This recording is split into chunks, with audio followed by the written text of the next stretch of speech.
बिस्मिल्लाहिर्रहमानिर्रहीम। अस्सलाम वालेकुम नाज़रीन, आप यूट्यूब चैनल देख रहे हैं। मैं इमरान खान हूं। प्रेसिडेंट ट्रंप का जो दौरा है चीन का, सारी दुनिया की नजरें उस पर हैं और प्रेसिडेंट शी ने भी यही बात की है, जो चीन के सदर हैं, कि दुनिया हमारी तरफ देख रही है और बड़ी जबरदस्त बातें उन्होंने की। डोनाल्ड ट्रंप ने भी बड़ी मुस्बत बातें की। जब इतनी बड़ी दो पावर्स मिल रही हैं तो यहां पे कोई नेगेटिविटी तो हो नहीं सकती। तो दोनों की कोशिश ये है कि मैक्सिमम अचीव किया जाए और अच्छे माहौल में अचीव किया जाए। डोनाल्ड ट्रंप ने अब प्रेसिडेंट शी को और उनकी अहलिया को दावत भी दी है अमेरिका में कि सितंबर में, गलबन 24 सितंबर का उन्होंने कहा जी कि आप अपनी अहलिया के साथ अमेरिका तशरीफ ले आए। तो यहां पे कुछ चीजें जो इंपॉर्टेंट हैं मैं आपके साथ शेयर कर देता हूं। एक तो इस्तकबाल बड़ा जबरदस्त हुआ डोनाल्ड ट्रंप का। वहां पे सदर तो नहीं थे चीन के, लेकिन अवामी सतह पे बहुत सारे लोग चाइना में सड़कों पे निकले, वो डोनाल्ड ट्रंप को देखना चाह रहे थे। दूसरा, मैंने एक और चीज देखी कि वहां सड़कों पे गाड़ियां चल रही थी, यानी अगर एक लाइन में प्रेसिडेंट ट्रंप को लेकर जा रहे हैं तो दूसरी लाइन चाइना में चल रही है। पाकिस्तान में नायब सदर आ गया था अमेरिका का, तो हमने पूरा पाकिस्तान ही बंद कर दिया था, बल्कि हमने 2 हफ्ते तक कर्फ्यू लगाकर रखा रावलपिंडी और इस्लामाबाद में कि शायद कोई अमरीकी ओहदेदार आ जाए। सदर भी नहीं आ रहा था, नायब सदर भी नहीं आ रहा था, लेकिन हमारा कर्फ्यू खत्म नहीं हो रहा था। तो बहुत फर्क है पाकिस्तान की डीलिंग में और चाइना की डीलिंग में। चाइना आज एक बहुत ताकतवर मुल्क है। उनके सदर ने डोनाल्ड ट्रंप को सामने बिठाकर कहा कि अमेरिका और चीन के दो तरफा ताल्लुकात इंतहाई अहम हैं। डोनाल्ड ट्रंप के दौरे चीन को तारीखी करार दिया उन्होंने, और उन्होंने कहा कि चीन और अमेरिका दोनों एक साथ चल सकते हैं। चीनी सदर ने यह भी कहा कि अमेरिका और ईरान के ताल्लुकात 1.7 अरब आबादी वाले दोनों ममालिक की फलाह बहबूद और दुनिया के 8 अरब से ज्यादा लोगों के मफादात से मुताल्लिक है। दूसरी जानिब अमरीकी सदर ने अपने खिताब में कहा कि उनका चीन में शानदार इस्तकबाल किया गया। उन्होंने कहा कि शी जिनपिंग के साथ बातचीत के दौरान कई उमूर पर गुफ्तगू करने का मौका हमें मिला है, और साथ ये भी कहा कि इनके साथ होना मेरा एजाज है। 24 सितंबर को उन्होंने व्हाइट हाउस में दावत दी है। डोनाल्ड ट्रंप ने प्रेसिडेंट शी को और उनकी अहलिया को अपने जो स्केड्यूल है उसमें से उन्होंने ये टाइम दिया कि इस पे जो है वो चीनी सदर आए। अब वो भी एक बड़ा इंपॉर्टेंट टाइम होगा कि किस तरीके से उनका इस्तकबाल होता है अमेरिका में और कैसे वो वहां पे मुलाकातें करते हैं, अगर वो जाते हैं तो। अभी ये सिर्फ एक दावतनामा है, इसके ऊपर कंफर्मेशन जब आएगी तो चीजें आगे बढ़ेंगी। तो नाजरीन, पूरी दुनिया नजरें इसलिए लगाकर बैठी हुई है कि यहां पे अमेरिका चीन को कायल करने में कामयाब हो जाएगा कि वो ईरान के ऊपर दबाव डाले और उस दबाव के नतीजे में जंगबंदी हो जाए और ईरान वो शराइत मान ले जो डोनाल्ड ट्रंप को चाहिए। डोनाल्ड ट्रंप को एक फेस सेविंग चाहिए और वो फेस सेविंग ईरान ही दे सकता है और कोई नहीं दे सकता। ईरान को कम से कम डोनाल्ड ट्रंप को एक लीडर के तौर पे तस्लीम करना पड़ेगा। कुछ चीजें यानी यूरेनियम के मामलात में अमरीकी मफादात के करीब जाना पड़ेगा। आबनाए हुर्मुज़ को गैर मशरूत तौर पे खोलना पड़ेगा। इससे डोनाल्ड ट्रंप और अमरीकी फौजें इस खित्ते से निकलते हुए वो ये नारा लगाएंगे कि हमने कामयाबी हासिल कर ली। हालांकि दूसरी तरफ जो मुखालिफिन है वो ये भी कहेंगे कि ना रजीम तब्दील हुआ ईरान के अंदर, ना उनकी एटमी सलाहियत कम हुई ईरान के अंदर, ना उनके जो है वो मिसाइल सलाहियत जो है वो इफेक्ट हुई ईरान के अंदर। तो दूसरी तरफ ये बातें भी लोग करेंगे। अब अमेरिका के अंदर लगातार ये नुक्ता उठाया जा रहा है कि ईरान चंद हफ्ते दूर है एटमी तजर्बा करने से। देखिए ना, पिछले साल डोनाल्ड ट्रंप ने जून में ये कहा था। अब मुहासबा तो इस बात पे भी होगा अमेरिका में कि आपने पिछले साल जून में कहा था कि हमने ऑपरेशन कर दिया और अब ईरान कभी भी एटमी कुव्वत नहीं बन पाएगा, और इस साल अब आप दोबारा कह रहे हैं कि चंद हफ्ते दूर था, आपने फिर लड़ाई लड़ ली। तो 40 दिन की लड़ाई लड़ने के बाद आपने कहा कि ईरान अब कभी भी एटमी कुव्वत नहीं बन पाएगा। अब दोबारा से आप टेबल के ऊपर बैठ के ईरान के साथ तय करना चाहते हैं कि वो एटमी कुव्वत ना बने, तो फिर आपको फौज इस्तेमाल करने का, इतने हथियार फूंक देने का, अरबों डॉलर जाया कर देने का क्या फायदा हुआ? ये सवाल तो डोनाल्ड ट्रंप से पूछा जाएगा, बार बार पूछा जाएगा। नाजरीन, अब एक और खबर है मेरे पास। अब ये खबर पाकिस्तान में, क्योंकि अभी डेवलपमेंट्स आ रही हैं बैनुल-अक़वामी सतह पे, जो डेवलपमेंट्स आएंगी ईरान का रद्द अमल, फिर बैकडोर चैनल क्या बातचीत होती है, खबरें निकलेंगी, मैं आपके साथ शेयर करूंगा। लेकिन पाकिस्तान के अंदर से ये जो खबर है ये हिला देने वाली खबर है और हैरान कर देने वाली खबर है। सारे रिकॉर्ड टूट गए। पाकिस्तान पर कर्जे 97,360 अरब रुपए तक पहुंच गए हैं। 97,360 अरब रुपए, यह लगभग 1 लाख अरब होने वाला है जो पाकिस्तानियों ने अब देना है दुनिया का। ये कर्जे उतारते उतारते हमारी कमर दूरी हो जाएगी। और ये कर्जे लिए किसने हैं, ये डाटा अब मैं आपके सामने रखता हूं। ये कर्जे लिए फील्ड मार्शल आसिम मुनीर ने और शहबाज शरीफ ने, और ये कर्जे लेने की वजह यह है कि इनसे मुल्क नहीं चल रहा। ये दोनों मुल्क में सियासी इस्तेहकाम लाने में मुकम्मल तौर पर नाकाम हो चुके हैं। फील्ड मार्शल आसिम मुनीर और शहबाज शरीफ साहब, इन दोनों के तमाम फार्मूले फेल हो चुके हैं। मईशत के हवाले से, मुल्क में इस्तेहकाम लाने के हवाले से, सियाहत लाने के हवाले से, और पाकिस्तान के अंदर लोगों को रिलीफ देने के हवाले से, हर चीज में ये मुकम्मल तौर पे नाकाम हो चुके हैं। तो अब इन्हें भारी कर्जे लेने पड़ते हैं और अवाम के ऊपर टैक्सों का बदतरीन बोझ डालना पड़ता है। तो ये जनाब सारे रिकॉर्ड टूट गए हैं। पाकिस्तान पर जो कर्जे हैं वो 97,307 अरब रुपए तक पहुंच गए हैं। इमरान खान साहब के दौर में ये कर्जे 43,000 अरब रुपए थे। 43,000 अरब रुपए ये इमरान खान साहब के दौर में थे। अगर आप उन्हें डबल भी करें तो 86 बन जाते, लेकिन इस वक्त ये कितने हो गए हैं? इस वक्त ये 97,307 अरब रुपए बन गए हैं, यानी दुगने से ज्यादा कर्जा ले लिया इमरान खान साहब के दौरे हुकूमत तक। यानी आप ये समझ लें 2022 में जब इमरान खान के खिलाफ तहरीक अदम एतमाद लाई गई, उस वक्त तक, जब से पाकिस्तान बना 14 अगस्त 1947 से लेकर इमरान खान साहब के दौरे हुकूमत में तहरीक अदम एतमाद लाने के वक्त तक पाकिस्तान का कर्जा जितना था ना, उससे ज्यादा कर्जा पाकिस्तान की मौजूदा सरकार ने गुज़िश्ता 4 सालों में ले लिया। यह किया इन्होंने पाकिस्तान के साथ। यानी इससे ज्यादा बुरा पाकिस्तान के साथ नहीं हो सकता कि जितना कर्जा पाकिस्तान ने 75 सालों में लिया, उतना कर्जा इन्होंने 4 साल में ले लिया। अब जरा आप यह सोचें कि पाकिस्तान ने उन 75 सालों में ज्यादा तरक्की की है या इन 4 सालों में ज्यादा तरक्की की है? कोई एक मंसूबा यह बता दें कि जो इनका कामयाब हुआ हो इन 4 सालों में। एक भी मंसूबा इन 4 सालों में कामयाब नहीं हुआ, तो इतना बड़ा कर्जा लेकर इन्होंने गायब कहां पे किया? यानी 43,000 अरब का कर्जा लिया गया 75 सालों में, और उससे ज्यादा कर्जा लेकर उसको 97,307 अरब तक पहुंचा दिया गया सिर्फ 4 सालों में। तो वो 75 सालों में जो पाकिस्तान ने तरक्की की है वो बड़ी है, या ये 4 साल में पाकिस्तान ने तरक्की की है? कोई एक मंसूबा इन्होंने नहीं बनाया। इन्होंने तो अपने जहाज लिए, अयाशियां की, ट्रैवलिंग की, और पाकिस्तान के अंदर पाकिस्तानियों पे जुल्म और सितम के पहाड़ तोड़े हैं। यह अपनी एक्सटेंशन ले लिया, इस्तिस्ना ले लिया। पाकिस्तान में तो इन लोगों ने यह काम किया ना।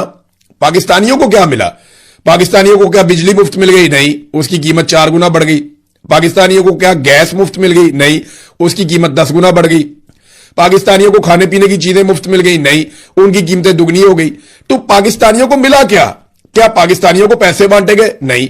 क्या पाकिस्तानियों के लिए सड़कें, डैम्स, इंफ्रास्ट्रक्चर बहुत कुछ बनाया गया? नहीं, कुछ भी नहीं।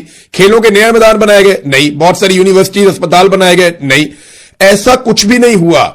बल्कि जो पहले अस्पताल है उनको प्राइवेटाइज कर दिया गया, जो स्कूल है उनको प्राइवेटाइज कर दिया गया, और बजट काट दिए गए तालीम में से और हेल्थ में से, और पैसा खर्च किया गया अपनी इश्तिहारबाजी के ऊपर। यानी सादी बात आप करें ना, तो एक तरफ पाकिस्तान बनने से लेकर इमरान खान की हुकूमत गिरने तक हमारा जो कर्जा था वो 43,000 अरब था, और उसके बाद 4 साल में जो हमने कर्जा लिया वो 54,000 अरब है।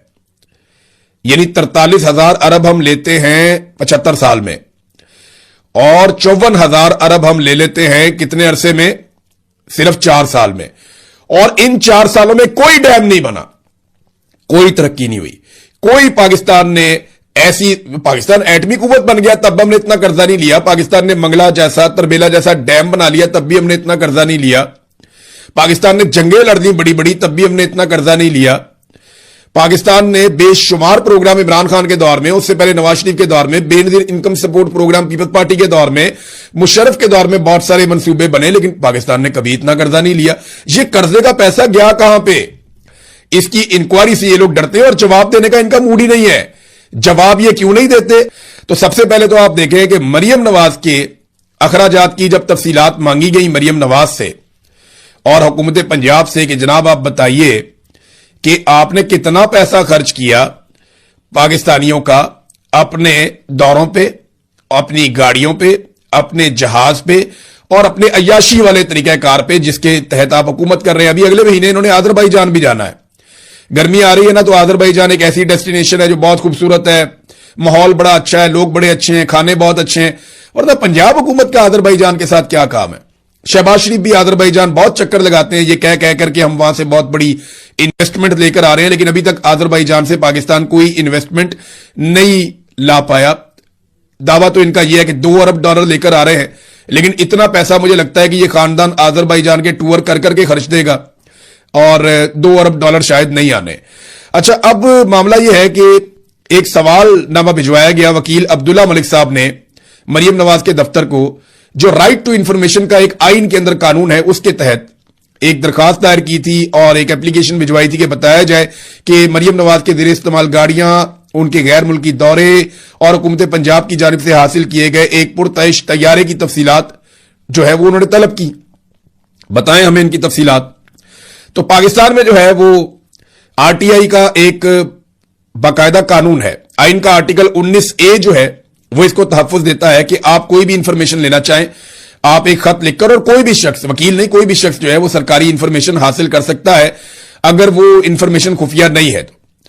तो नाजरीन, जो दरखास्तें जमा कराई मुस्तरद हो गई, यानी इन्होंने डिनाई कर दिया कि आपको हम नहीं बताते कि हमने कितने पैसे खर्च किए मरियम नवाज के ऊपर।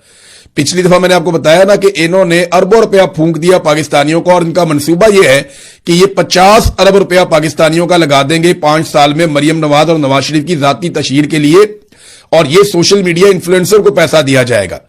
यानी आपका पैसा ज्यादातर सोशल मीडिया के पास चला जाएगा, और बाकी अखबारात वगैरह को भी दे रहे हैं और टीवी चैनल्स को भी दे रहे हैं। इसके बावजूद टीवी चैनल्स नौकरियों से अपने मुलाजमीन को निकालते चले जा रहे हैं। बिजली के बिल, यानी अवाम को इन्होंने इतना दबा दिया है कि बिजली के बिल अब जो आ रहे हैं वो पहले से बहुत ज्यादा खौफनाक है। अब जो नए बिल लोगों को मौसूल होंगे सोशल मीडिया पे, आप देखेंगे थोड़े दिनों के बाद, तो आप सर पकड़ के बैठ जाएंगे, क्योंकि सब्सिडीज हुकूमत तकरीबन खत्म कर चुकी है, IMF की तमाम शराइत मान चुकी है, बिजली की कीमत 4 से 5 गुना ये बढ़ा चुके हैं। तो एक एक आदमी को, जो गरीब आदमी है, उसको 50 यूनिट से 100 यूनिट के बीच में भी बिजली का बिल आ सकता है। और जब आप ये डाटा देखेंगे तो आप वाकई सर पकड़ के बैठ जाएंगे कि इस हुकूमत ने पाकिस्तानियों के साथ किया क्या। लोग सोलर लगाएंगे और हुकूमत के साथ लड़ेंगे, और हो सकता है कि लोग अपने बिजली के मीटर ही कटवा दें कि जनाब हमसे ये बिल नहीं दिया जाता। मुझे याद है शेख रशीद ने एक दौर में यह बात की थी कि जो IPPs के मुआहदे नवाज शरीफ और शहबाज शरीफ कर रहे हैं, ये इतने खौफनाक हैं कि एक वक्त आएगा कि लोग अपने मीटर कटवा लेंगे और लोग कहेंगे कि हम बिजली के बगैर रहना चाहते हैं, हम इतनी महंगी बिजली इस्तेमाल ही नहीं कर सकते। नाजरीन, बुशरा बीबी साहिबा के हवाले से अदालत में केस गया, और वहां पे जो मुखालिफ वकील हैं वो क्या कहते हैं। देखिए, फैसला तो महफूज हो गया उनकी मुलाकात के हवाले से। उनकी मुलाकात करवाई नहीं जाती, ना बुशरा बीबी की करवाते हैं, ना इमरान खान की करवाते हैं, कैद तन्हाई में डाला हुआ है। मेरी इत्तला के मुताबिक इमरान खान साहब की आंख की बिनाई, जो सरकारी जराए भी कहते हैं और इमरान खान साहब के वकील भी कहते हैं कि वो तो जाया हुई है। 85% उनका विजन चला गया, तो 15% तो कुछ भी नहीं होता। लेकिन फिजिकली इमरान खान साहब फिट है, मजबूत हैं। ये मुझे मेरे सोर्स ने इंफॉर्मेशन, बड़े अरसे के बाद मुझे इंफॉर्मेशन मिली है कि इमरान खान साहब फिजिकली वो मजबूत हैं, उनका आजम बहुत मजबूत है और वो बड़े तगड़े हैं। लेकिन उनकी आंख की बिनाई जो है वो एक बहुत बड़ा मसला बन गई है। दूसरी जानिब जो बुशरा बीबी हैं, उनकी हालत खराब है, वो काफी बीमार हैं, उनको मल्टीपल बीमारियां हैं, खासतौर पर उनकी आंख का भी इलाज चल रहा है। तो अदालत के अंदर जो वकील है ना बुशरा बीबी के खिलाफ, जो अदालत में आया, एडवोकेट जनरल इस्लामाबाद, उसने इस्लामाबाद हाईकोर्ट को बताया कि मुल्क नाजुक सूरत से गुजर रहा है। और यह नाजुक सूरत से कैसे गुजर रहा है, उन्होंने यह बताया कि जब बुशरा बीबी की बहन, जिनका नाम मरियम वट्टू है, ये जब मुलाकात होती है ना, तो ये फैमिली उनको बता देती है कि मुलाकात में क्या बातें हुई, और वो बाहर से बैठकर ट्वीट कर देती हैं, और कहानी कहां से कहां पहुंच जाती है। तो मुल्क जो है ना वो नाजुक सूरत से गुजर रहा है। यार, ये किस तरह का मुल्क है जो एक कैदी खातून, जो साबिक खातून अव्वल है, उसकी जेल के अंदर जो हालत है, उसकी खबर बाहर आ जाने के ऊपर, या एक मरियम वट्टू नामी एक खातून है, वो बाहर से बैठकर अगर एक ट्वीट कर देती है अपनी बहन की हालत के ऊपर, तो इससे मुल्क के हालात खराब हो जाते हैं। यानी मुल्क नाजुक, ये जब से पाकिस्तान बना है ना, ये जर्नैलों ने और उनके टाउटों ने हमें एक ही कहानी सुनाई है कि मुल्क नाजुक दौर से गुजर रहा है, मुल्क खतरनाक मोड़ से गुजर रहा है। हमारा तो ना वो नाजुक दौर खत्म होता है, ना वो हमारा जो है हसास मोड़ खत्म होता है। हम तो वहीं पे खड़े हैं जहां से हमने सफर शुरू किया था। पाकिस्तान को इन्होंने एक कदम आगे नहीं बढ़ने दिया, और आज हम पे 97,000 अरब का इन्होंने कर्जा भी चढ़ा दिया। इमरान खान साहब के हवाले से पाकिस्तान तहरीक इंसाफ ने एक स्टेटमेंट दिया, वो जाते जाते मैं स्टेटमेंट आपके सामने रख देता हूं। लेकिन नदीम अफजल चंद ने एक बात की, उन्होंने कहा जी जब भी कभी आईनी तरमीम की बात चलती है नैब सरगर्म हो जाता है। तो चंद साहब ने वो बात कर दी जो पाकिस्तान तहरीक इंसाफ भी नहीं कर सकी। पीपल्स पार्टी को ना ब्रूट मेजॉरिटी का मतलब अब पता चलेगा। बिलावल ने एक मीटिंग ली है, वहां पे बड़ा कॉन्फिडेंस शो करने की कोशिश की है, लेकिन बात बनेगी नहीं। अब बजट भी पास करवाना पड़ेगा पीपल्स पार्टी को, और 28वीं आईनी तरमीम भी पीपल्स पार्टी को पास करवानी पड़ेगी। इनका नसीब ही है कि ये जूते पॉलिश करेंगे। अगर बिलावल ने कभी फ्यूचर में वजीर आजम बनना है तो और अच्छे जूते पॉलिश करना उनको सीखना पड़ेगा, उसके अलावा उनके पास रास्ता कोई नहीं है। पाकिस्तान तहरीक इंसाफ ने स्टेटमेंट दिया कि इमरान खान ने अपनी हालिया मुलाकात में नहायत तशवीशनाक इंकशाफात किए थे। जब ये सलमान सफदर गए थे, उनकी आंख की बिनाई में कोई बेहतरी नहीं आ रही, तकरीबन 85% बिनाई मुतासिर हो चुकी है। कई बार अस्पताल मुंतकिल किए जाने के बावजूद इलाज में कोई पेशरफ सामने नहीं आई। इमरान खान ने अपनी बीवी के हवाले से शदीद तशवीश का इजहार भी किया था। मैं मजबूत इंसान हूं, यह सब बर्दाश्त कर लेता हूं, मगर मेरी एहलिया को 24 घंटे तन्हाई की कैद में रखा जा रहा है। ना किसी से मुलाकात, ना किसी से बातचीत, ना सलाम, ना दुआ। ये सिर्फ